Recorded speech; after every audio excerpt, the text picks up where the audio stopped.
सतगुरुदेव की जय। सर्वसंग से प्रार्थना है, सत्संग प्रारंभ हो रहा है। कृपया सत्संग स्थल पर शांति पूर्वक विराजमान होकर के श्रद्धा से सत्संग सुने। परमेश्वर की प्यारी आत्माओं से पुनर्निवेदन है, सत्संग प्रारंभ हो रहा है। कृपया सत्संग स्थल पर शांति पूर्वक विराजमान होकर के श्रद्धा से सत्संग सुने। सत साहिब सतगुरुदेव की जय। बंदी छोड़ कबीर परमेश्वर जी की जय। बंदी छोड़ गरीबदास जी महाराज जी की जय। स्वामी रामदेवानंद जी गुरु महाराज जी की जय हो।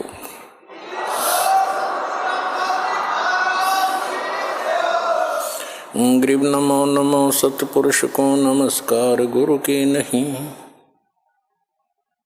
सुर नर मुनिजन साधुआ संतों सर्वस्ती नहीं। सतगुरु साहिब संत सब दंडोतम प्रणाम।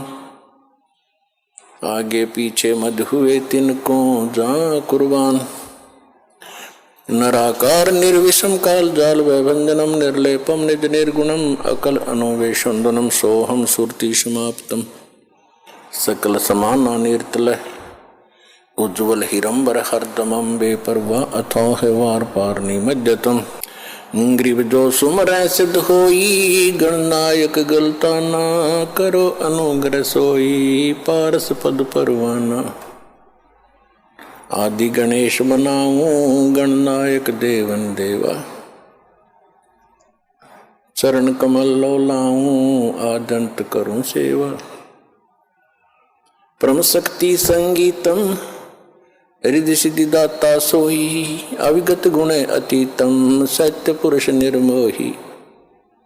जगदम्बा जगदीशम मंगल रूप मुरारी। तन मन अर्पों से सम भक्ति मुक्ति भंडारी। सुर नर मुनि जन ध्यावे ब्रह्मा विष्णु महेशा। शेष सहस मुख गावे पूज्य आदि गणेशा। इंद्र कुबेर सरीखा वरुण धर्म राय धावे। समर्थ जीवन जी का मन इच्छा फल पावे। 33 कोटि आधारा दावे 88। उतरे बहुत जल पारा कट है यम की फांसी। 33 कोटि आधारा दावे 88। उतरे बहुत जल पारा कट है यम की फांसी। कर जोरूं विनती करूं दरूं चरण पर शीश। गुरु जी राम देवानंद जी महाराज ने दियो नाम बख्शीश। कोटि कोटि सिजदा करूं कोटि कोटि प्रणाम। चरण कमल में राखियो मैं बंदी जाम गुलाम। कुत्ता हूँ गुरुदेव का रामपाल दास का नाम। गले प्रेम की जेवड़ी जाखे चोवा जाऊं मैं। तो करो तो हो बावड़ो दूर दूर करो तो जाऊं। जो राखो तो ही रहूं जो देवो सो खाऊं। परम पिता परमात्मा पूर्ण ब्रह्म सारी सृष्टि के कर्ता कबीर परमेश्वर जी की असीम रजा से आप सभी पुण्यात्माएं इस सतलोक आश्रम बरवाला जिला हिसार में उपस्थित हुए। गुरुपद सेवा बिरला कोई जा पर कृपा साहिब की होई। गुरु जी के पद्धति को, गुरु जी के बताए मार्ग को वही सफल कर सकता है जिस पर परमात्मा की विशेष रजा होती है। यदि आप जी को ये ज्ञान ना होता तो आप इस समय को कहीं ना कहीं बर्बाद करते, कहीं किसी की निंदा चुगली करके या किसी कहीं पर ताश खेल के या जुआ खेलते या कहीं राजनीतिक बातें करते जो कति काम की नहीं थी। और वो समय आपका कैसा सदुपयोग हुआ, इस बात को याद रखना। ये सब कहते हैं भक्ति मुक्ति के दाता सतगुरु, भटकत प्राण फिरंदा, उस साहिब के हुक्म बिना नहीं तरवर पात हिलंदा। उस परमेश्वर कबीर जी की आज्ञा बिना, उसकी रजा के बिना किसी वृक्ष का पत्ता भी नहीं हिल सकता। भक्ति और मुक्ति के दाता सतगुरु, भक्ति करा के ही मोक्ष होता है। जब हमें सत भक्ति प्राप्त होगी तभी हम मुक्ति पाएंगे, और वो सतगुरु ही दे सकता है। सतगुरु परमात्मा ही होता है, या फिर उस परमात्मा का कृपा पात्र हो सकता है जिसने जो ज्ञान उसी परमेश्वर से जो सतगुरु रूप में आए हुए होते हैं, वो फिर आगे उसी के ज्ञान को प्रचार करता है। तो इस विषय में आज ये दास वो सतगुरु है जो परमात्मा का दास, उसका भेजा हुआ कुत्ता आपको जगा रहा हूं भौंक भौंक कर। आप धनी हो,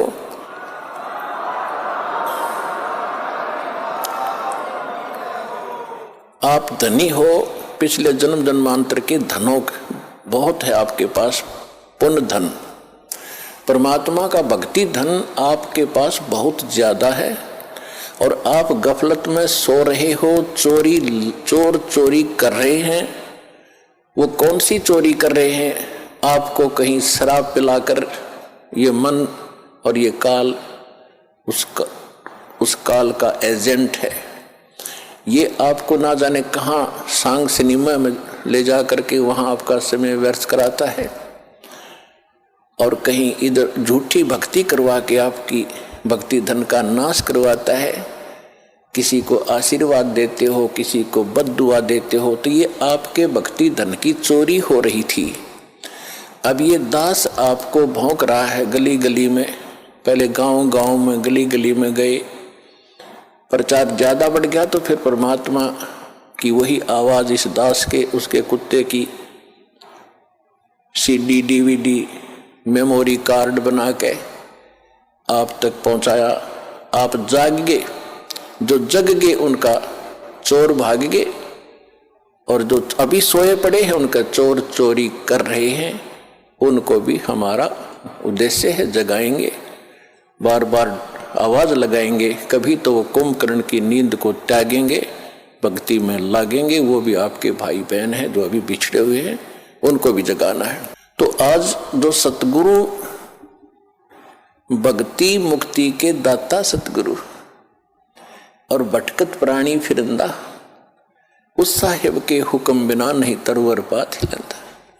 वही परमात्मा स्वयं ही अपने उस सुख स्थान को त्याग कर इस सबसे घटिया स्थान काल के लोक में आता है। सह शरीर आते हैं वो दाता, प्रत्येक युग में एक लीला करते हैं, एक बालक रूप में कमल के फूल पर प्रकट होते हैं।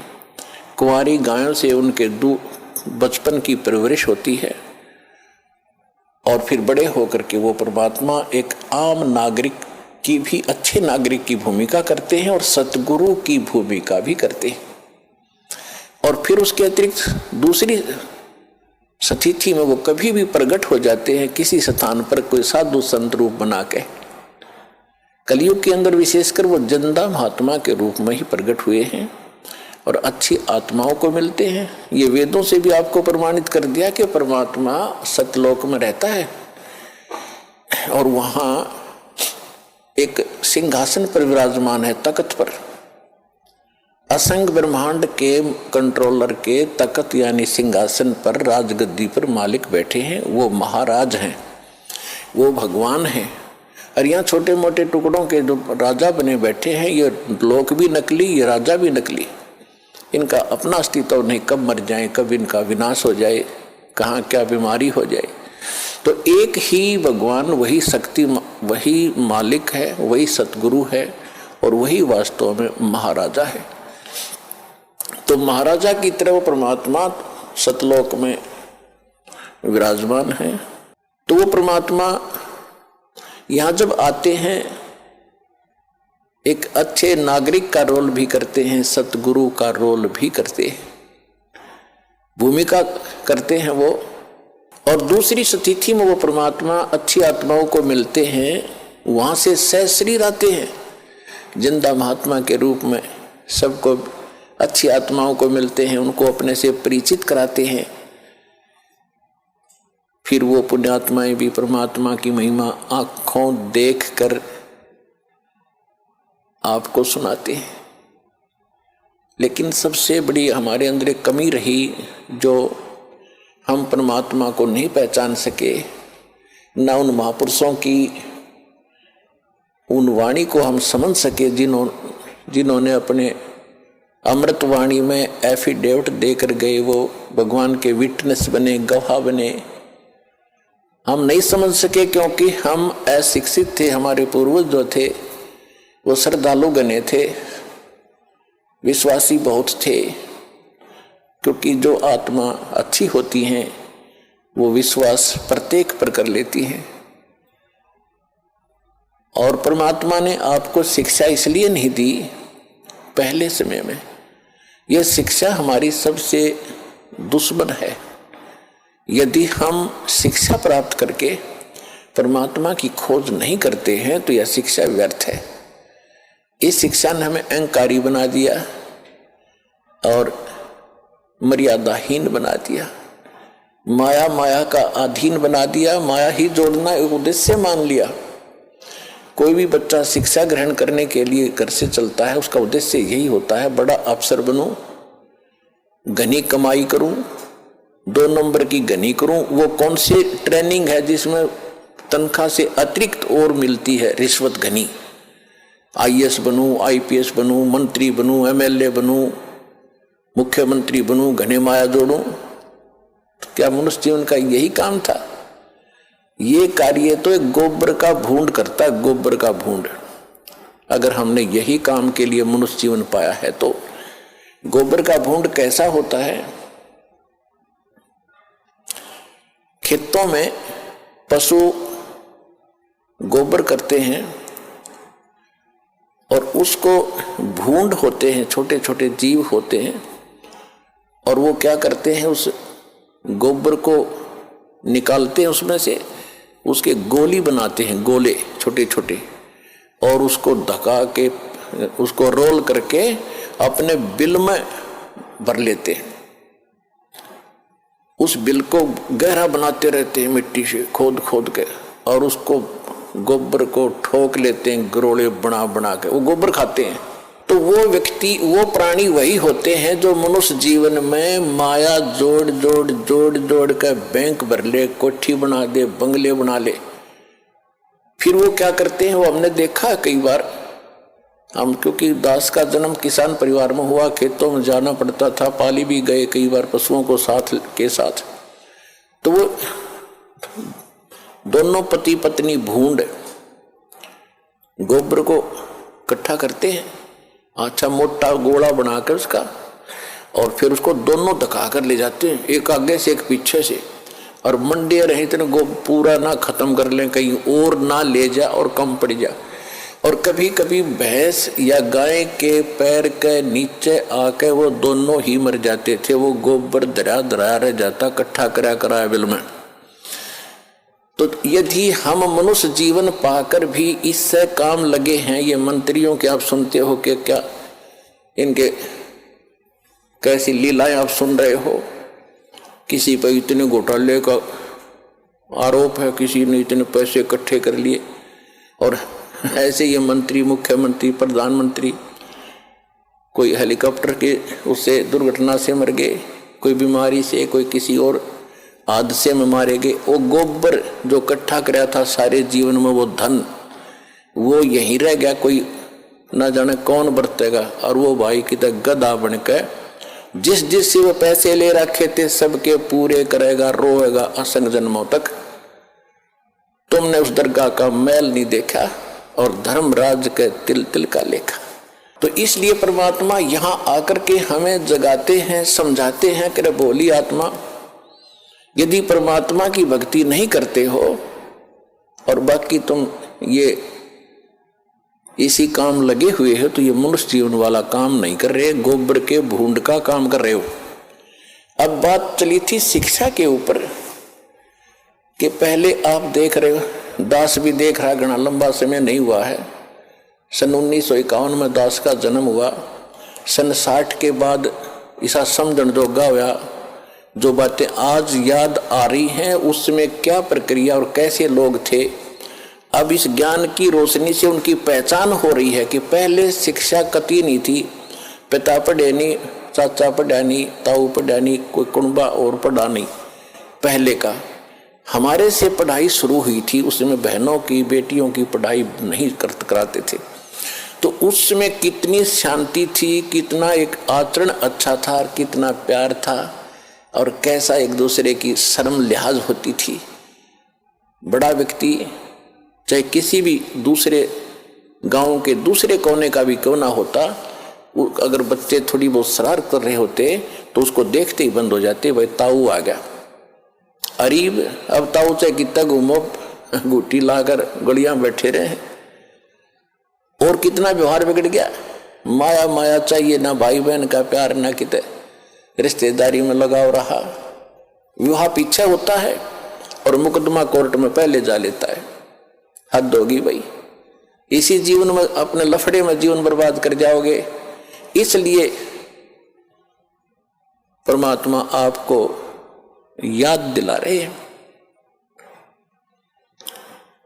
कि मानुष जन्म पाय कर जय नहीं रट हरि नाम, जैसे कुआ जल बिना फिर बनवाया क्या काम। तो ये ज्ञान कौन देता है? सतगुरु देते हैं।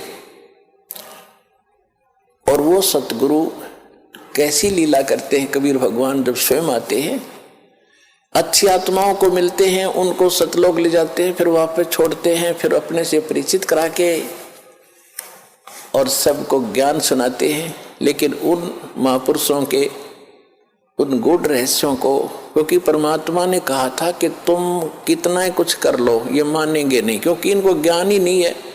ये इनके जो मूर्ख गुरु हैं, अज्ञानी, जो शिक्षा जरूर प्राप्त हैं, संस्कृत भाषा अवश्य जानते हैं। अब देखो पुण्यात्माओं, इस भक्त शिक्षा ने कैसा नाश किया है।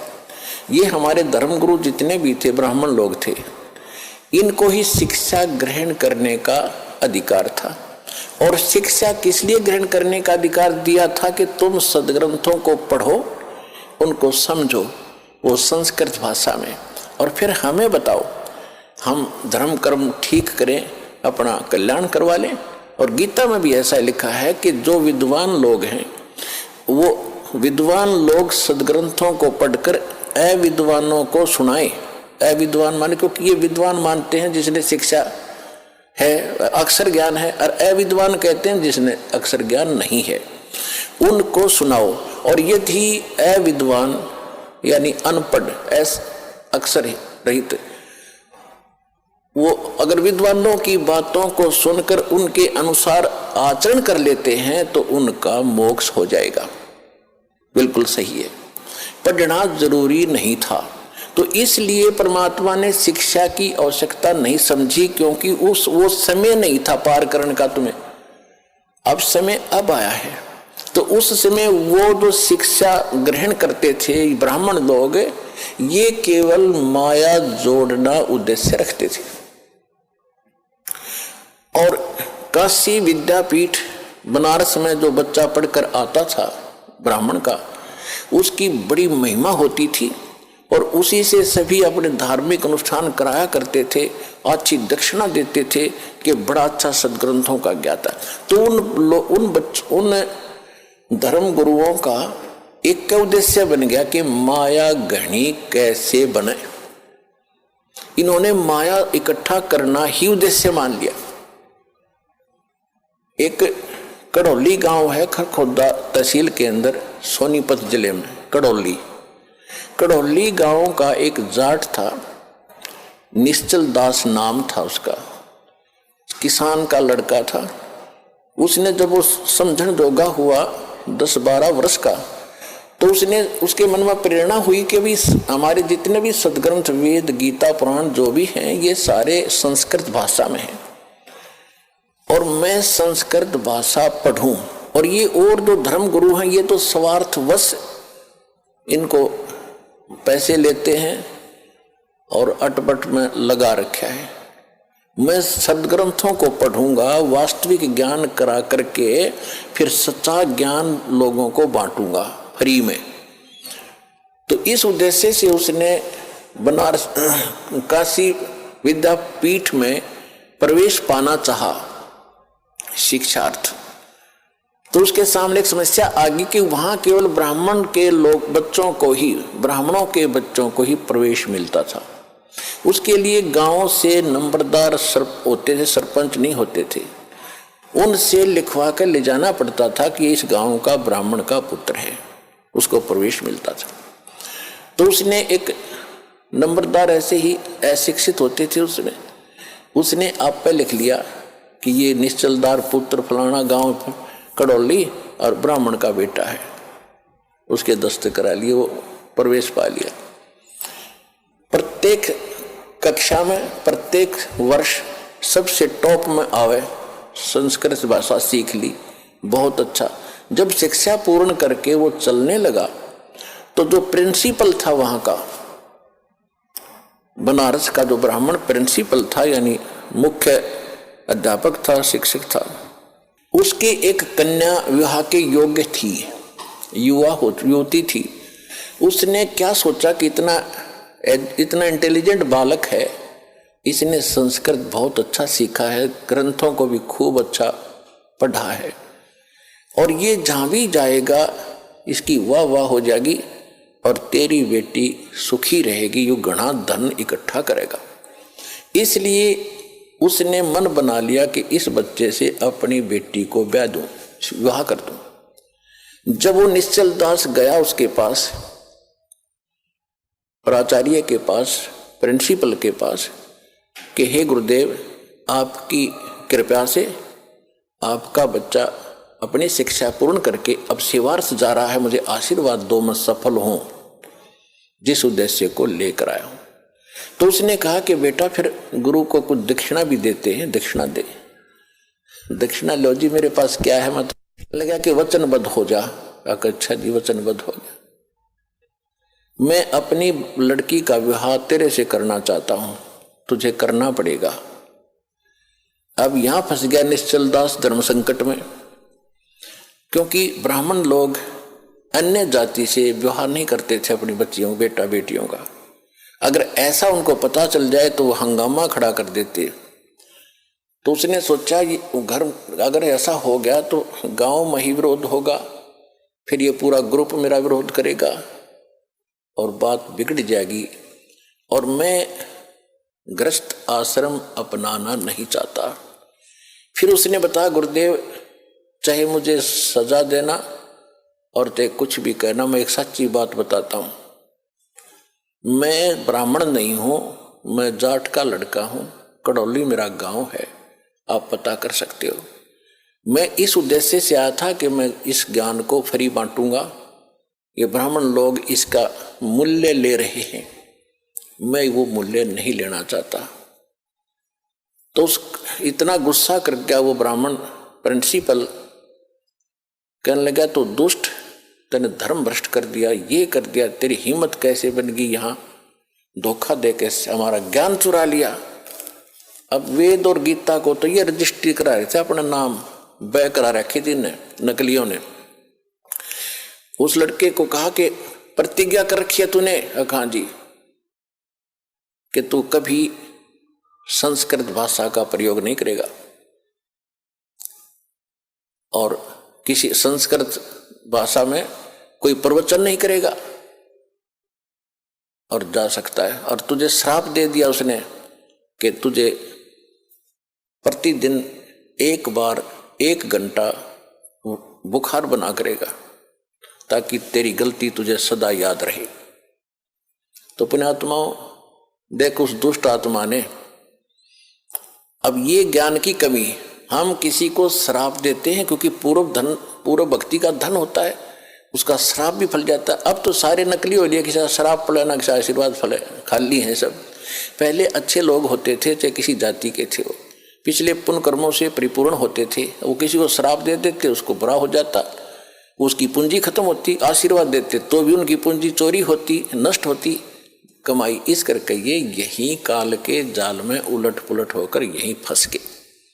अब इससे निकलने के लिए हमें ज्ञान की आवश्यकता थी।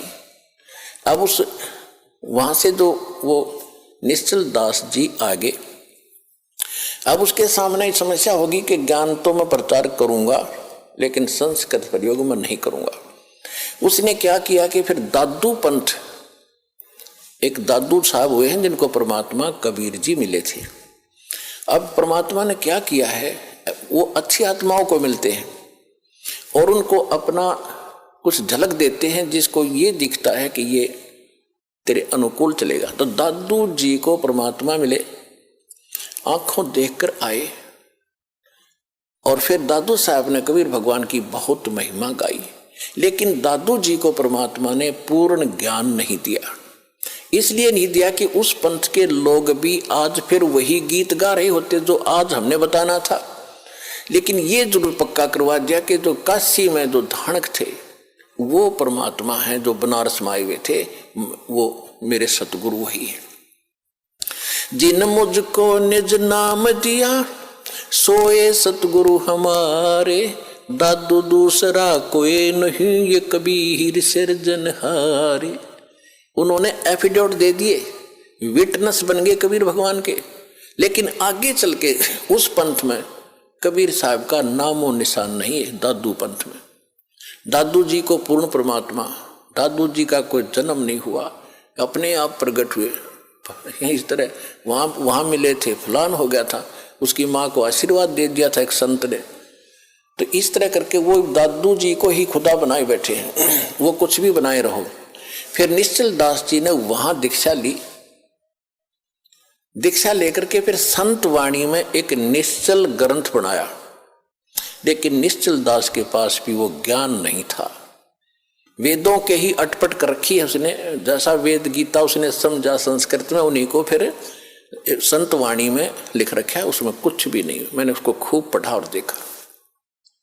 तो कहने का भाव ये है कि पहले ये जो शिक्षा थी ये एक वर्ग का बांध रखी थी और अन्य अशिक्षित थे। परमात्मा ने इसलिए इस बुराई को अन्य समाज में नहीं जाने दे दिया कि ये कत्ती घर के रहेंगे ना घाट के। आज ब्राह्मणों को देख लो, जो भी पंडिताई करता उसका सर्वनाश हो रहा है। जो भी ब्राह्मण बना करता लास्ट में ब्राह्मणटी होगी इसकी, ये हमने खूब देखा हुआ। ब्राह्मण मतलब ये नहीं कोई जाति कास्ट ब्राह्मण नहीं है, क्योंकि हमने ज्ञान से उठना ऊपर। इन संसारिक जो बंधन हैं, सीमाएं हैं, ये ज्ञान से अपने आप टूट जाएंगी। मेरे पूज्य गुरुदेव जी स्वामी राम देवानंद जी, ये इसी हरियाणा के रहने वाले, दादरी के पास एक 45 गांव है। तो परमात्मा ने मेरे पूज्य गुरुदेव जी जो ब्राह्मण थे, जाति से ब्राह्मण थे, कर्म ब्राह्मण नहीं था, यानी ब्राह्मण ग्रुप में, ब्राह्मण समुदाय में जन्म हुआ था उनका। और वो अपना खेती थी, किसानी करते थे उनके माता पिता, और उनके भी जमीन थी 5-4 किले एकड़ जमीन उनके हिस्से में। उसके पिताजी के पास तो काफी जमीन थी, तो खुद पाली जाते थे। तो वो ब्राह्मण थे जाति के। जब उनको ज्ञान हुआ, हमारे पूज्य दादा गुरुजी उनको मिले, और मेरे दादा गुरुजी यानी मेरे गुरुजी के जो गुरुजी थे वो छावला गांव है दिल्ली में, नजफगढ़ के पास। उस छावला गांव के वो जाट थे, और उन्होंने फिर काशी विद्यापीठ में, उसके बाद फिर ये हल्की हो गई थी।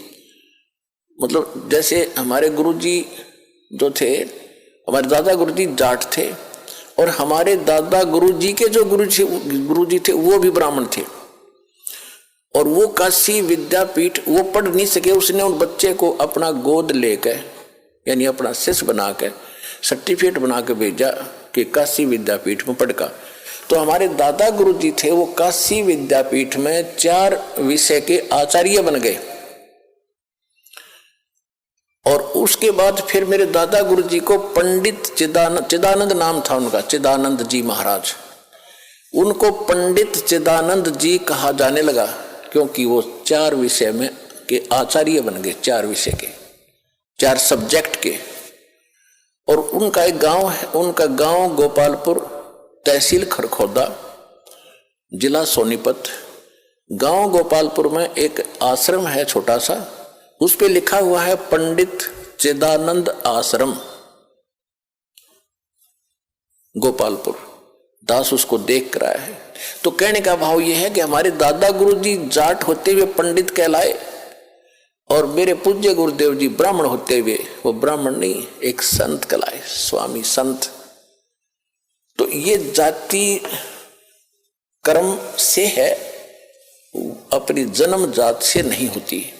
जैसे आज कोई भी लड़का, जैसे हमने देखा एक जाट और जहां दास सर्विस करता था नहर विभाग में, वहां चिनाई का काम करता था, राजमिस्त्री कहलाता था, राजमिस्त्री। और गांव में भी उसने राजमिस्त्री कहते थे जाट होते हुए भी। तो इसी प्रकार एक ब्राह्मण का लड़का दिल्ली में नाई की दुकान खोल रहा है, बार्बर, तो उसको राजेश बार्बर कहते हैं, जबकि वो पंडित है वर्ण से, लेकिन कर्म से वो बार्बर नाई कहलाता है। तो इसी प्रकार हमारी ये जातियां बनती चलेगी, ग्रुप बन गए। फिर क्योंकि पहले व्यवसाय परंपरागत होते थे और उसी परंपरा में विवाह होना इसलिए कंपलसरी था क्योंकि जैसे जाट की लड़की और कुम्हार का व्याधि, तो जाट का व्यवसाय कुछ और है और कुम्हार का कुछ और, जाते सारे बर्तन फोड़ेगी। और कुम्हार की लड़की कुम्हार के ब्याह जा तो उसको पहले ट्रेनिंग होती है उस काम की, वो ठीक जाते ही रलमिल हो जाती थी। इसलिए हमारा विवाह अपने वर्ण में ही अपने होना कंपलसरी था, अनिवार्य था उस समय। इसी तरह किसान की लड़की किसान के ब्याह जाती थी तो वो काम से पहले ट्रेंड होती थी, झगड़े ना बढ़ते, काम खराब नहीं होते थे। तो अब समय बदल गया है, व्यवसाय भी काफी बदल गया है। तो इसमें अगर इंटरकास्ट शादी होती है तो कोई दिक्कत नहीं, क्योंकि हम मनुष्य हैं, हम एक पिता के बच्चे हैं और हमारा एक ही उद्देश्य है, यहाँ से मोक्ष कराना और सतलोक जाना, वहाँ कोई झगड़ा ही कोई नहीं। तो इस प्रकार हमने इस काल के जाल को काटना है, हर तरह से इसको कंडम करना है, सच्चाई को ऊपर लाना है। तो इसलिए ये विद्या जो थी ये सीमित होकर रह गई और परमात्मा ने ये इसलिए आपको नहीं आने दिया आप तक, क्योंकि वो पीक टाइम नहीं आया था, प्राइम टाइम नहीं आया था जिस समय आपको पार करना था। वो कब करना था? परमेश्वर ने काल से कहा था, जब काल की और परमेश्वर कबीर जी की गोष्ठी हुई थी प्रथम सतयुग में, जब सारी बात हो गई कि आप किस लिए आए हो सतलोक से, अपने परमात्मा ने अपना रूप बदल रखा था, अपने पुत्र जोगजीत का रूप बना रखा था। और ये जो काल है ये भी उस परमात्मा का 17वां पुत्र है, ये उसका 17वां पुत्र है।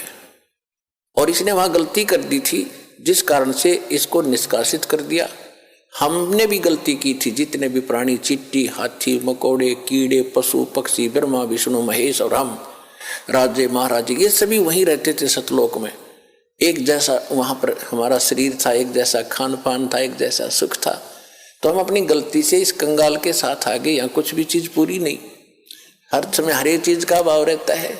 मार मार एक रोटी का काम पूरा ना होता सारे जीवन में जीव का।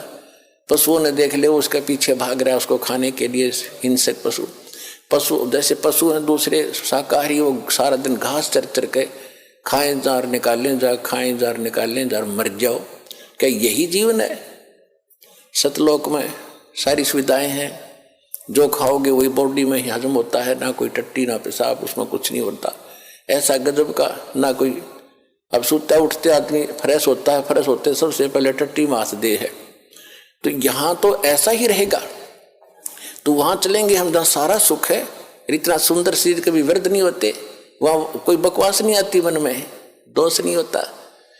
जब आत्मा निर्मल हो जाती है, विकार होते ही नहीं, बकवाद करने की इच्छा ही नहीं बनती। तो ज्ञान से अब परमात्मा ने ये शिक्षा इसलिए दी हमारे को कि हम जो मैं बताऊंगा, परमात्मा के ने कहा था कि जो ज्ञान हम देंगे फिर हम अपना एक दास भेजेंगे। वो तो ज्ञान परमात्मा 600 वर्ष पहले सतगुरु रूप में दे गए थे, कबीर भगवान कबीर वाणी के माध्यम से। कबीर सागर, कबीर बीजक, कबीर शब्दावली, कबीर साखी, इस तरह उन्होंने कई भागों में बांट रखा है, बाद में प्रिंट करने वालों ने। बाकी ये सभी कबीर वाणी है, जिसके विषय में गीता अध्याय नंबर 4 के श्लोक नंबर 32 में कहा कि वो परमात्मा स्वयं अपने मुख कमल से जो ज्ञान देता है उसमें यज्ञ यानी धार्मिक अनुष्ठानों की जानकारी विस्तार के साथ बताता है, और उसको जानने के बाद सब कर्मों से मुक्त हो जाता है। चौथे अध्याय के 34वें श्लोक में कहा कि उस ज्ञान को तत्वदर्शी संतों के पास जाकर समझ। तो कहने का भाव यह है कि परमात्मा ने 600 वर्ष पहले आकर ये तत्व ज्ञान बताया था। तो जब काल से बात हुई थी और परमात्मा अपने जोगजीत पुत्र के रूप में आए थे, जब काल के लोक में प्रवेश किया, किस लिए आए थे?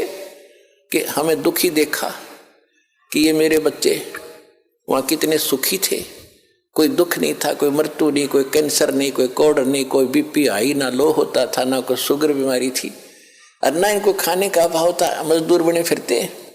काल ने हमारे को कितना मूर्ख बना रखा है। किसी के पास थोड़ा सा पद मिल जाता है तो नीचे वालों को इतना दबा के रखता है, सब अपने कर्म फोड़ता सारा दिन, उनकी आत्मा दुखा दुखा के। चाहे कोई फैक्ट्री मालिक है, चाहे कोई IAS IPS अधिकारी है, या कोई डॉक्टर इंजीनियर जज है, ये नहीं देखते तुम कर क्या रहे हो, क्योंकि ज्ञान नहीं है। किसी की आत्मा दुखावे होय होय उसका, ये परमात्मा के बच्चे हैं। आप कहते हैं जो तगड़ा व्यक्ति और निर्बल को सताता है उसकी आत्मा रोती है। आत्मा रोती है क्योंकि वो मुकाबला तो कर ही नहीं सकता किसी भी तरीके से। ताकतवर मीन जैसे कोई पद की ताकत है, पोस्ट की ताकत है, या वैसे अपने कोई घर कबीले में घने व्यक्ति हो जाए उनकी ताकत है, स्वयं बलशाली है। तो इस तरह का व्यक्ति गरीबों को सताता है, अपने से नीचे वालों को इतना तंग करता है कि जितना वो कर सकता है बिना ज्ञान के। तो यहाँ परमात्मा ने आके बताया है कि कबीर गरीब ना सताइए, जाकी मोटी हाय, और बिना श्वास की जीव से लो भस्म हो जाए। देखो कहते हैं गरीब को ना सताना, आपकी ये हालत हो जाएगी, क्योंकि वो तो जीवित श्वास है, आत्मा से उसका कनेक्शन है, रो रहा है, उसकी आत्मा दुखी है, तो उसको जरूर प्रतिफल मिलेगा, 2 दिन पीछे मिल जाएगा। उदाहरण दिया है कि जैसे पहले एक धौंकनी होती थी, पशु के चाम की बनाई जाती थी, और लोहार और सुनार लोग उसी का प्रयोग करते थे। उसमें ऐसे एक हैंडल सा लगा लेते थे, उसको पकड़ के ऐसे करते थे, आगे उसका एक छोटा सा सुराख होता था उस चमड़े में, और वहीं से वो हवा लेती थी और फिर ऐसे छोड़ते थे, वो हवा फूंक मारती थी अग्नि में, ऐरण में, जहाँ पर लोहे को गर्म किया जाता था, पिघलाया जाता था। तो परमात्मा कहते हैं कि वो बिना जीव की श्वास यानी मरे हुए जीव पशु की खाल की श्वास ने लो को भस्म कर दिया, और ये तो जीवित सांस है, आहे जो आए है। कहते ये गरीब ने ना सताइए, जाकी मोटी हाय, और बिना जीव की श्वास से लो भस्म हो जाए। और तुम तो जीवित श्वास को दुखी कर रहे हो, तुम्हारा क्या हाल हो जाएगा। तो इस काल ने हमें न्यो भी पाप एक दूसरे के साथ अपने कर्म बिगाड़ने के लिए सिस्टम पूरा फिट कर रखा है कि इनकी बिरान माटी कर दूं, और फिर ये अपने वो एक दूसरे का किया कर्म यहाँ भोगते रहे और आजीवन दुख पाते रहे। और परमात्मा इसलिए आते हैं कि ये बुरा करते हैं अनजाने में। आज किसी की चोरी की, निंदा की, उसका अगले जन्म में फिर देना पड़ता है।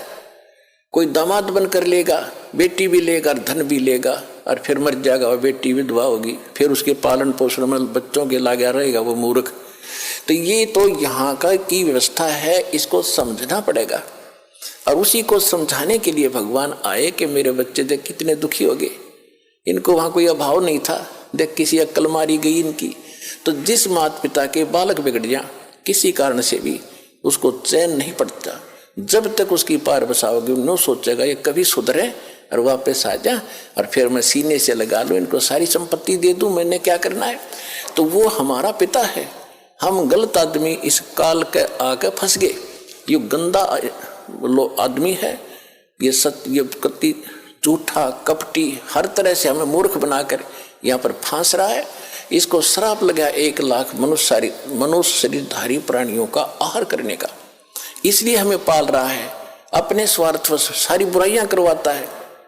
आप देखते हो बीड़ी, शराब, तंबाकू, फीम, सुल्फा, भुक्की, ये खाने की चीज है। मांस ये खिलाता है ताकि इसका टेस्ट बने। हम सूक्ष्म स्थूल शरीर से जो खाते हैं, एक अंदर शरीर है सूक्ष्म, उसके अंदर ये सारी वासना डिपॉजिट हो जाती है, इसमें समा जाती है।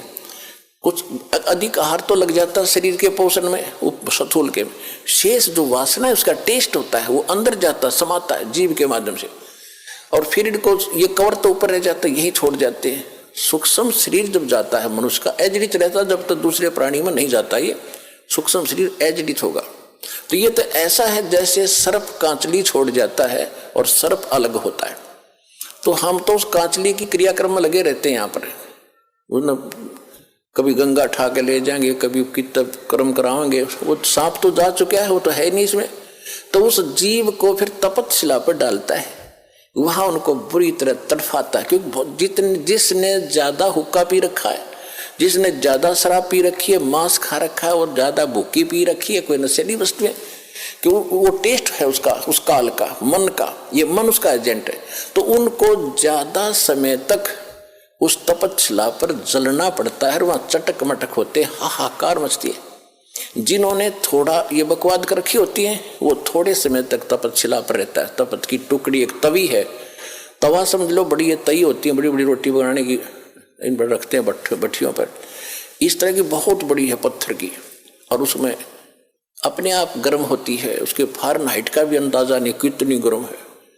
और जिन्होंने ज्यादा यह मांस, शराब, तम्बाकू प्रयोग कर रखा है और वासनाएं की हैं, तो वो ज्यादा समय तक दुखी रहते हैं, बहुत समय तक। उनको बहुत समय ज्यादा माल होता है उनमें, तो देर से निकलेगा सारा।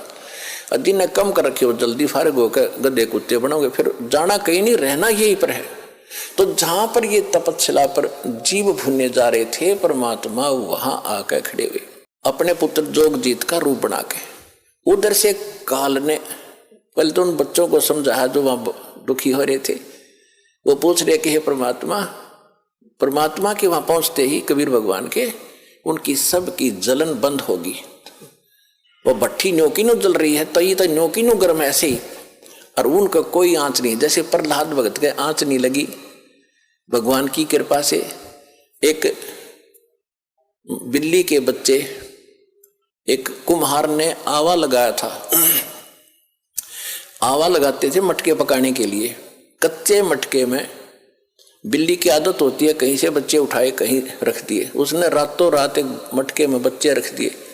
कुम्हार ने वक्त से आकर वो घड़ा नीचे दाब दिया, पहुंच गया जहां भी ठाठा धर दिया फटाफट जल्दी में, और अगले दिन उस दिन आग लगा दी उसमें।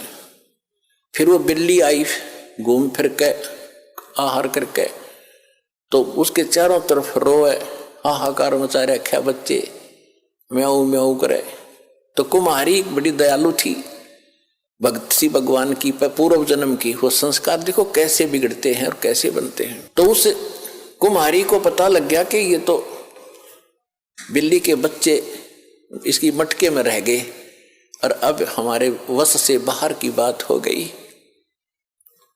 और अब माँ को पता होता है बच्चों का कितना दुख है। वो भी माँ थी और बिल्ली भी माँ थी। तो उस कुम्हारी ने मालिक से अर्ज लगाई, हे परमात्मा, हम पर पाप बनेगा, गलती बन गई, हे दाता इसके बच्चे बचे। उधर से वो बिल्ली भी पुकार रही थी। तो मालिक ने क्या किया, देखो पूर्व जन्म के दास जो आपको कह रहा है, ये काल कैसे बर्बाद कराता रहा, क्योंकि ऐसी परिस्थितियां पैदा कर देता है कि हम अपनी पूंजी को नाश करते ही रहे। अब देखो, आपने पुणात्मा, ये तत्व ज्ञान है। ये रामकृष्ण की स्टोरी तक कोई सुना देगा, खड़ा होगा, कितने भी सुन लियो तुम, 5-4 संस्कृत श्लोक बोल देगा, तुमने राजी कर देगा, दक्षिणा लेगा, और ये होता ही रहा अभी तक। ये तत्व ज्ञान है जिसका सब तरह का निष्कर्ष निकलेगा। अब प्रश्न चल रहा है कि तुम्हारी चोरी हो रही है, तुम यहाँ पूंजी कभी इकट्ठी करते हो, फिर चोर कैसे कैसे तुम्हें लूटते हैं ठग। अब जैसे एक टटीरी थी, महाभारत में प्रकरण आता है, ये सच कथाएं हैं। आज तो वैज्ञानिक पाक के इनमें ना समझ माती ना हो, बाकी सच्चाई मिटा नहीं करती किसी के ना मानने से। महाभारत में एक कहानी आती है कि एक टटीरी पक्षी है, टटीरी, उसने कुरुक्षेत्र के मैदान में अंडे उत्पन्न कर दिए। जमीन पर पैदा करती है वह अंडे, और उधर से क्या हो गया, महाभारत के युद्ध का समय वहीं उसी दौरान खड़ा हो गया। चारों तरफ से, दोनों तरफ सेना खड़ी होगी, आन लगी। तब उसने देखा ये तो कमाल हो गया, तेरे बच्चे मारे जाएंगे, घोड़ों के, हाथियों के पैरों के नीचे, रथों के नीचे आके कट जाएंगे। तो उसने भगवान से अर्थ लगा। आइए अब हम उन श्रद्धालुओं के अनुभव जानते हैं जो जगत गुरु तत्वदर्शी संत रामपाल जी महाराज जी से दीक्षा प्राप्त कर चुके हैं तथा उनके द्वारा बताए गए भक्ति मार्ग पर चल रहे हैं। नमस्कार सर। नमस्कार सर। सर क्या नाम है आपका? मेरा नाम नीलमणि दास है। मैं जांजगीर चांपा छत्तीसगढ़ का रहने वाला हूं और अभी फ़िलहाल गुड़गांव में एक यूएक्स डिज़ाइनर की पोजीशन पे कार्यरत हूं। सर संत रामपाल जी महाराज से नाम दीक्षा आपने कब ली? मैंने संत रामपाल जी महाराज से नाम दीक्षा 20 मई 2014 को ली थी। सर संत रामपाल जी महाराज से नाम दीक्षा लेने से पहले क्या आप कोई भक्ति साधना भी करते थे? जी सर, मैं आशाराम से जुड़ा हुआ था। आशाराम जी की भक्ति करता था। ऑलमोस्ट मुझे 6 साल हो गए थे उनकी भक्ति करते करते, और उनकी भक्ति करते करते कुछ खास वैसे तो लाभ नहीं हुआ था, बट थोड़ी बहुत जो बुराइयां थी मेरे अंदर में वो छूट गई थी, मगर ऐसा कुछ एडवांस लेवल पे कुछ लाभ नहीं हुआ था सर जी। तो फिर क्या कारण बना कि आप संत रामपाल जी महाराज की शरण में आए? जी, मैं एक साइंस का विद्यार्थी हूँ सर। मैं मतलब आईआईटी बॉम्बे में मैंने पढ़ाई भी की है। तो मेरे भैया पहले ही संत रामपाल जी महाराज से नाम दीक्षा ले चुके थे। तो उनके साथ मैंने बहुत आर्ग्यूमेंट किया कि भैया ये क्या हो सकता है, मतलब इंसान कैसे भगवान का रूप का दर्जा मिल सकता है किसी को। तो मैंने बहुत आर्ग्यूमेंट किया। मैं आसाराम जी की पॉइंट ऑफ उनके टाइम पे भी मैंने बहुत आर्ग्यूमेंट किया था कि नहीं, साइंस से बड़ा तो कुछ है ही नहीं, मतलब विज्ञान ही है सब कुछ गॉड का एग्जिस्टेंस आप ऐसे किसी आदमी को नहीं बता सकते। लेकिन जब उनसे बहुत डिस्कशन चला मेरा, संत रामपाल जी महाराज के मैं आश्रम गया। मैं आश्रम जाने के दौरान मुझे ये लगा कि ये तो बिल्कुल अलग जगह है। यहाँ पे लोगों को मुफ्त में खाना, सोने का व्यवस्था, क्योंकि आशाराम के पास में मैं जा चुका था, वहाँ पे पैसे से आपको दिया जाता था, मतलब आप पैसे कूपन कटाओ और उसके बाद में आपको दाल चावल मिलती थी। वहाँ पे इतना कोई व्यवस्था नहीं था। बड़े जो पैसे वाले हैं उनको आगे बैठाया दिया जाता था, हम लोग बहुत पीछे बैठते थे और कहीं से दूर में तो छोटी मोटी झलकी मिलती थी आशाराम जी की। लेकिन यहाँ पे देख रहा हूँ सारे लोग आके आराम से परमात्मा आशीर्वाद दे रहे हैं। और उसी दौरान पे मुझे थोड़ा सा मन में तो कहीं विचार हुआ, नहीं यार, मैंने कहीं और भी भक्ति की है तो यहाँ पे भी आकर एक कोशिश की जाए। संत रामपाल जी महाराज से मैंने नाम उपदेश लिया। संत रामपाल जी महाराज ने आशीर्वाद भी दिया। और मुझे सबसे एक आश्चर्य बात और लगी सर कि आप किसी भी व्यक्तिजन के आश्रम में जाएं, आशाराम जी को ले लें या किसी और भी बहुत सारे संत और जो पुरुष अपने आप को बताते हैं उनके आश्रम में जाएंगे तो वो लोग इंडिविजुअली आपको आकर आशीर्वाद नहीं देते हैं। मतलब जो मैंने नोटिस किया संत रामपाल जी महाराज के आश्रम में, वो हर एक शिष्य को आकर उनके सर पर हाथ रखकर आशीर्वाद दे रहे थे, जो कि अपने आप में एक बहुत बड़ी बात है।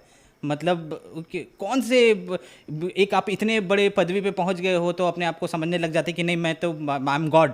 तो वो चीज़ मुझे लगा कि नहीं यार, वो तो एकदम बिल्कुल अपने आप को ऐसे दर्शा रहे हैं जैसे कि नहीं बेटा मैं तुम्हारा गुरु हूँ और तुम लोग शिष्य हो, और तुम्हारा जितना भी दुख और ज़िंदगी में जितने कष्ट हैं उसको निवारण करना मेरा ही काम है। तो मतलब ये चीज़ मुझे दिखा और इसके बाद मैंने तो निश्चय कर लिया कि नहीं, मुझे संत रामपाल जी महाराज से नाम उपदेश लेना चाहिए। सर, आप साइंस पर विश्वास करते हैं, फिर आपने संत रामपाल जी महाराज से नाम दीक्षा ली। हम आपसे पूछना चाहेंगे कि अभी आपकी क्या क्वालिफिकेशन है, आप क्या काम करते हैं? जी, मेरी क्वालिफ़िकेशन, मैं national institute of fashion technology से बैचलर इन डिज़ाइन टेक्सटाइल में मैंने डिग्री ली है। मैं उस दौरान पे शाहरुख खान, आपने अभिनेता का नाम सुना होगा, मैंने उसके के घर का इंटीरियर भी डिज़ाइन किया हुआ है। ये इंडिया टुडे के आर्टिकल में पब्लिश भी है। आप मेरा नाम अगर नील मणि करके इंडिया टुडे टाइप करेंगे तो आपको मिल जाएगा। उसके आर्टिकल में, टॉप आर्टिकल में ही मेरा नाम है। और शाहरुख खान के इंटीरियर करने के बाद बहुत बड़े बड़े डिज़ाइनर्स के भी साथ भी मैंने काम किया, जिनमें से मनीष अरोरा है और करण जौहर, वरुण बहल के साथ भी काम किया। और वो छोटी छोटी बहुत उपलब्धियां थी जिसको संजो कर मैंने मास्टर डिग्री के लिए भी कोशिश करी। मास्टर डिग्री में मैंने आईआईटी बॉम्बे का एग्ज़ाम दिया। पहली दफ़ा जब एग्ज़ाम दिया था तो उस वक्त मेरा सिलेक्शन नहीं हुआ था। आईआईटी गुवाहाटी शायद मिलता, बट नहीं भी मिल रहा था। लेकिन दूसरी दफ़ा आईआईटी बॉम्बे मिला मुझे और ऑल इंडिया रैंक 27 मैंने प्राप्त किया। आईआईटी बॉम्बे में मैंने इंडस्ट्रियल डिज़ाइन, जिसको आप बोल सकते हैं कि स्पेसिफिकली उसका स्पेशलाइजेशन ह्यूमन कंप्यूटर इंटरेक्शन था, उसमें मैंने पढ़ाई की। और उसके बाद अभी फ़िलहाल मैं एक अमेरिकन कंपनी थॉटवर्क्स में एक सीनियर यूएक्स स्पेशलिस्ट के रूप में कार्यरत हूँ। सर, तो मैंने मास्टर डिग्री आईआईटी बॉम्बे से करी है। मुझे ऑल इंडिया रैंक 27 मिला था। आईआईटी बॉम्बे में मुझे गोल्ड मेडल भी मिला है, जिसमें फाइनल डिग्री का जो आपको प्रोजेक्ट सबमिट करना होता है उसमें मुझे गोल्ड मेडल मिला, बेस्ट स्टूडेंट का अवार्ड मिला था मुझे। और संत रामपाल जी महाराज के ही आशीर्वाद से मेरा आईआईटी बॉम्बे में सिलेक्शन हुआ था। आईआईटी एक इतनी बड़ी संस्थान है, मतलब लाखों बच्चे वहाँ एडमिशन के लिए तड़पते हैं, मरते हैं, मतलब कि नहीं वो वहाँ पे हमारी एडमिशन हो जाए। लेकिन सिर्फ आशीर्वाद मात्र से, संत रामपाल जी महाराज के आशीर्वाद मात्र से वो सिलेक्शन हो गया था मेरा। और ये सर मैं ये आपको ये भी बात बताना चाहूँगा, मैं संत रामपाल जी महाराज के पास में मैं 2013 में भी एक बार जा चुका था, जिस समय भैया ने मुझे बोला कि तुम जाकर आश्रम देखो, तुम्हें नाम उपदेश लेने का इच्छा करेगा तो ज़रूर लेना। उससे पहले भी एक बार मैं गया था, जिस दौरान पे मैंने उसी वक्त बोला था भैया को कि अगर मुझे आईआईटी बॉम्बे में मेरा सिलेक्शन हो जाए ना भैया, तो मैं पक्का नाम काम उपदेश लूँगा, तो मुझे समझ में आ जाए कि हाँ यही कि ही इज़ द गॉड। तो जैसे ही मैंने बोला कि संत रामपाल जी महाराज से मेरी वार्तालाप भी हुई, मैंने उनको बोला कि मैं आईआईटी बॉम्बे में मैं एडमिशन चाहता हूँ, तो उन्होंने एकदम आशीर्वाद दिया और बोला बेटा हो जाएगा, और हो ही गया। मतलब इससे बड़ी चीज़ और क्या हो सकती है।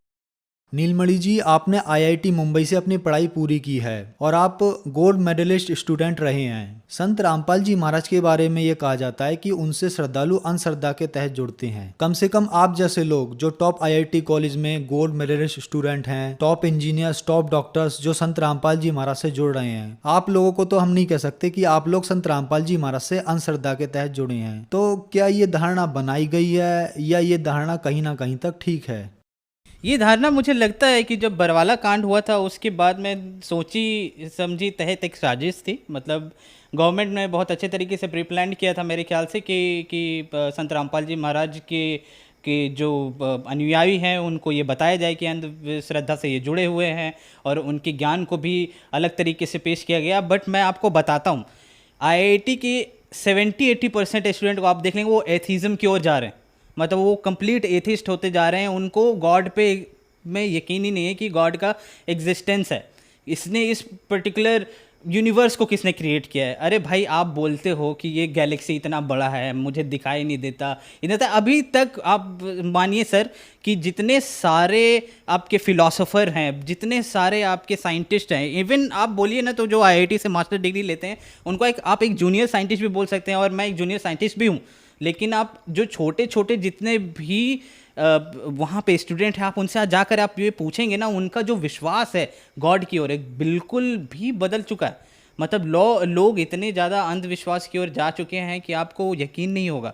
और ये संत रामपाल जी महाराज को इस तरीके से ठहराना, उन्होंने एक एक चीज़ को, हर एक शास्त्रों को खोल के, वेद को, सभी चीज़ों को बताया है कि कहाँ पे भगवान का जिक्र है और वो भगवान आखिरकार कौन है।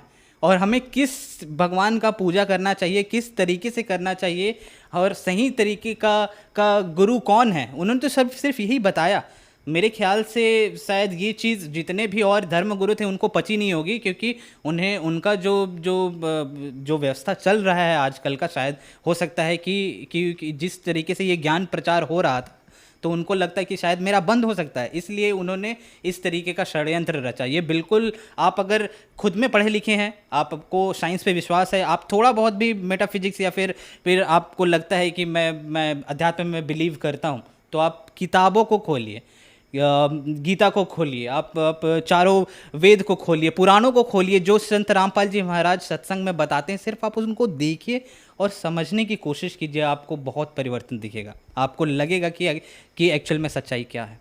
नीलमणि जी, आप हाईली एजुकेटेड पर्सन हैं, आप इन बातों को अच्छी तरीके से जानते हैं। लोग तीर्थों पर जाते हैं, गुरु बनाते हैं, भगवानों की पूजा करते हैं, टॉप इंडिया के हॉस्पिटल और विदेशों के भी हॉस्पिटल कह देते हैं कि आपकी बीमारी लाइलाज है, ये ठीक नहीं हो सकती। प्रूफ के तौर पर वो अपनी रिपोर्ट्स भी दिखाते हैं और संत रामपाल जी महाराज उन बीमारियों को ठीक कर देते हैं। क्या कारण है? मुझे लगता है कि जो आजकल देखिए, बहुत सारे ऐसी बीमारियां होती हैं जिनको डॉक्टर भी बोल देते हैं कि ये मेरे से पॉसिबल नहीं है, ये ठीक नहीं हो सकता। मैं अपना ही एग्जांपल आपको बताता हूँ। मतलब मैं खुद भी ब्रोंकाइटिस का पेशेंट रह चुका हूँ, इन्हेलर था मेरे पास में, मैंने बहुत सारे डॉक्टर्स के पास गया हूँ जिस दौरान मैं अपने बैचलर डिग्री कर रहा था उस समय, और दिल्ली में पॉल्यूशन बहुत बढ़ा हुआ था, तो उस समय सांस लेने में बहुत तकलीफ़ होती थी।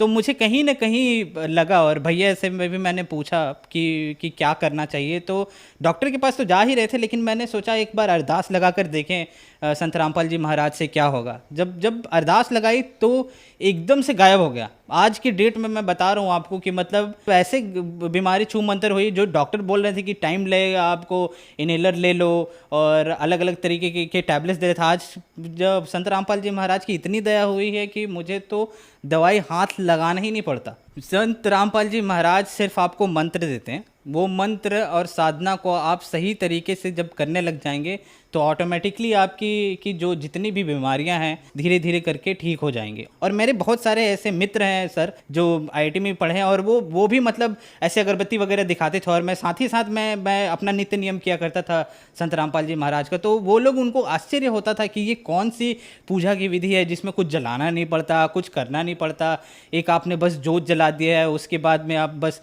उसको पाठ कर रहे हो, ये क्या है। तो मैं उसी तरीके से उनको समझाने की कोशिश करता, ये जो आप कर रहे हो ये बिल्कुल आडंबर है, ये कहीं लिखा ही नहीं हुआ है। आप मुझे बताओ गीता में कहाँ लिखा हुआ है, किसी वेद में बताओ, पुराण में बताओ। और मैं यकीन मानिए, मैं जिस लड़के के साथ में आईआईटी रूममेट में था, मेरा जो रूममेट था वो रैंक 1 होल्डर था, मतलब ऑल इंडिया रैंक 1।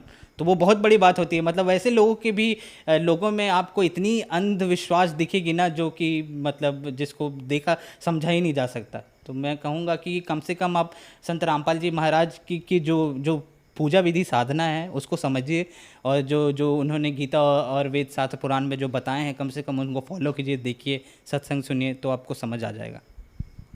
सर, आप साइंटिस्ट हैं, हम आपसे पूछना चाहेंगे कि संत रामपाल जी महाराज के नामदान सेंटर पूरे इंडिया के साथ साथ विदेशों में भी खुले हुए हैं। संत रामपाल जी महाराज टीवी के माध्यम से नाम दीक्षा देते हैं, तो सर ये कैसे पॉसिबल हो रहा है? एक संत इतनी दूर बैठकर अपने श्रद्धालुओं को सभी लाभ, उनकी बीमारियां एक मंत्र देकर ठीक कर रहे हैं। मैं तो सर सबसे पहले मैं आपको ये बोलना चाहूँगा कि आपने उनको संत बोलकर, मतलब वो गॉड हैं। मतलब आपको अगर यकीन नहीं होगा, वो गॉड है, साक्षात कबीर साहब हैं। मतलब मैंने लाइफ में बहुत परिवर्तन देखा आपने, मतलब इतनी पढ़ाई किया, ये किया, वो किया, बहुत सारे डिस्कशंस हुए हैं। मतलब मैं झारखंड टॉपर रह चुका हूँ, गोल्ड मेडल जीता है मैंने मैथमेटिक्स में। इन सब का क्या है? ये सब कुछ नहीं है सर, मैं बता रहा हूँ आपको। 2.5-3 लाख रुपए तो सैलरी है आज मेरी महीने की। मतलब वो जो भी हो चुका हो सका है, वो सब सिर्फ और सिर्फ संत रामपाल जी महाराज की वजह से हो सका है। जो भी व्यक्ति इस बात को अगर बोलता है कि मतलब मैं साइंस हूँ और मैं आपको चैलेंज कर सकता हूँ, मैं बता रहा हूँ आपको, आप एक बार उनका सत्संग बस सुनकर देखिए। वो जो वहाँ जेल में बैठे हुए हैं ना, वो साक्षात भगवान है। उन्होंने ये पूरा का पूरा, मतलब वो बैठे बैठे वहाँ कितने सारे जो भक्तजन हैं, जितने शिष्य हैं उनका हर एक लाइलाज बीमारी ठीक हो जा रही है। और मैं बता रहा हूँ आपको सर, मैंने तो गुरु जी को, संत रामपाल जी महाराज को उस वक्त देखा था, लेकिन जो भक्त आज जिन्होंने देखा नहीं है, मिला नहीं है, उसके बावजूद भी जिन्होंने नामदान लिया है, उनको इतना लाभ मिला है, आप यकीन नहीं मानिएगा। मतलब ऐसे ऐसे लोगों की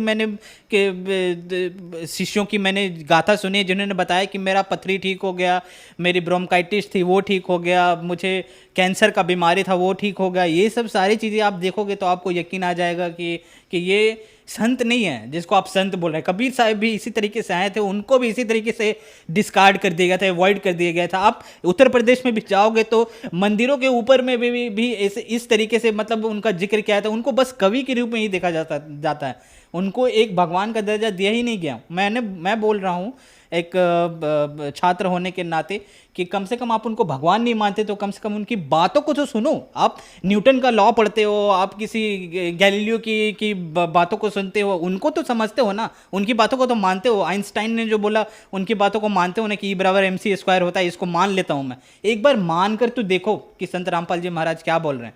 नीलमणि जी, जो श्रद्धालु आज आपको टीवी पर देख रहे हैं, खास करके वो युवा जो आज अपने आप को एथिस्ट यानी नास्तिक कहने पर गर्व महसूस करते हैं, उनके लिए आप क्या कहना चाहेंगे?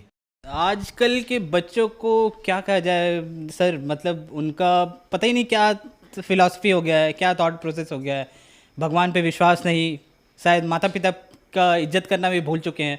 मतलब मोबाइल फ़ोन में चिपके रहना, टिकटॉक पे वीडियोस बनाना, ये सब ऐसी चीज़ें जो शायद यही चीज़ समाज की कुरीतियाँ आपकी ठीक हो जाएंगी। आप एक बार आकर देखो, संत रामपाल जी महाराज के आश्रम आओ। सर मैं आपसे बस इतना कहना चाहूँगा, संत रामपाल जी महाराज का सत्संग सुनो, चैनल पर सत्संग आता है, पीली पट्टी चलती है नीचे पर, उन पे फ़ोन नंबर दिए होते हैं, आप उन पे कांटेक्ट करो, कॉल करो, आपको आसपास के नामदान सेंटर का पता भी चल जाएगा और वहाँ से जाकर भी नाम उपदेश ले सकते हो। जब उनका ज्ञान समझ आएगा तो आप उस फ़ोन नंबर पे कांटेक्ट करके निःशुल्क पुस्तक भी मंगवा सकते हैं। पुस्तक को पढ़िए, पूरा का पूरा मिलान कीजिए बुक बाय बुक, जब आपको समझ आ जाए तो आप नाम उपदेश ले सकते हैं। धन्यवाद जी। सत्य।